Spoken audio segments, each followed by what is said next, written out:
कि यदि बांग्लादेश जैसी स्थिति आप अपने भारत में नहीं देखना चाहते, तो यही समय है, सही समय है। अभी नहीं तो कभी नहीं। जब तक भारत हिंदू राष्ट्र नहीं हो जाएगा, हम यात्राएं करते रहेंगे। भारत में कैंसर से ज्यादा खतरनाक मतांतरण और धर्मांतरण है। छत्तीसगढ़ की माटी को चूमने का सौभाग्य प्राप्त हुआ, स्पर्श करने का सौभाग्य प्राप्त हुआ। ये हमारे लिए भगवान बागेश्वर बालाजी और चंद्रखुरी मैया, राजीव लोचन भगवान, इन सबकी कृपा है। छत्तीसगढ़ महतारी अद्भुत है, छत्तीसगढ़ के लोग अद्भुत हैं। आज से भिलाई में 5 दिन तक हनुमान चालीसा पर आधारित कथा का आयोजन होगा। 1 दिवसीय दिव्य दरबार वहां लगाया जाएगा। भिलाई एक अद्भुत नगर है, शिक्षा की नगरी है, जो उद्योग जगत की नगरी है, जहां पूरे छत्तीसगढ़ के लोग विद्यार्थी पढ़ने के लिए भी आते हैं। तो वहां पर नए सपने और भारत को भव्य दिव्य बनाने के सपने देखे जाते हैं। उसी भूमि पर 5 दिवसीय हनुमंत कथा हमारे प्रिय वसंती जी एवं वहां की हमारी बहना सरोज पांडे जी, उनकी पूरी टीम, श्री राकेश पांडे जी, सब लोग बड़े उत्साह के साथ इस आयोजन को संपन्न करवा रहे हैं, पूरा बागेश्वर मंडल। अंत में हम यही कहेंगे, हम भारत में केवल एक संदेशा देना चाहते हैं कि यदि बांग्लादेश जैसी स्थिति आप अपने भारत में नहीं देखना चाहते, यही समय है, सही समय है।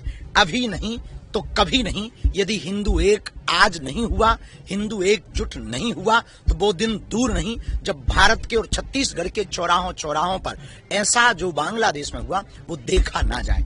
कांकेर की स्थिति पर भी हम कहना चाहेंगे, जो हुआ अच्छा नहीं हुआ, पर हिंदुओं ने एकता दिखाई, उसके लिए समस्त हिंदुओं को साधुवाद, धन्यवाद। पूरे छत्तीसगढ़ में शांति हो, छत्तीसगढ़ में उन्नति हो, भारत विश्व गुरु बने। और जब तक भारत हिंदू राष्ट्र नहीं हो जाएगा, हम यात्राएं करते रहेंगे। छत्तीसगढ़ की यात्रा उधार है। धर्मांतरण का मुद्दा लगातार छत्तीसगढ़ में, आपने कांकेर का जिक्र किया, कल छत्तीसगढ़ बंद भी था और धर्मांतरण को लेकर काफी दिक्कतें हो रही है। पहले बस्तर और सरगुजा संभाग में सीमित था, अब शहरी क्षेत्रों में भी धर्मांतरण। भारत में कैंसर से ज्यादा खतरनाक मतांतरण और धर्मांतरण है।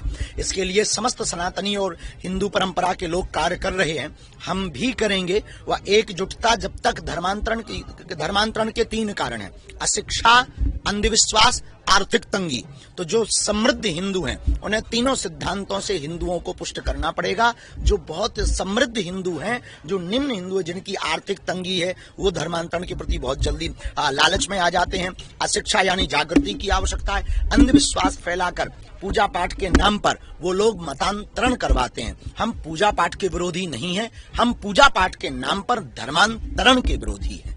गुरुजी, आप एकांतवास में भी गए थे, किताब भी आपने लिखी वहाँ पे। बिल्कुल बहन, मेरा सन्यासी हमारे जो गुरुजी हैं, उनके लिए हमने पुस्तक लिखी है और 19 साल बाद उन्होंने आज्ञा दी। 2 से 3 महीने बाद मेरा सन्यासी की पुस्तक आएगी कि एक ऐसी दिव्य चेतना आत्मा जो शरीर में न रहकर शरीर वाले लोगों को पकड़कर कैसे हनुमान जी की भक्ति का कार्य करवा रहे हैं, अब वो दिव्य चेतना कौन है, उनके बारे में पूरा विस्तृत लिखा है। एक बार जशपुर में भी आपने कथा करने की बात करी थी। बिल्कुल।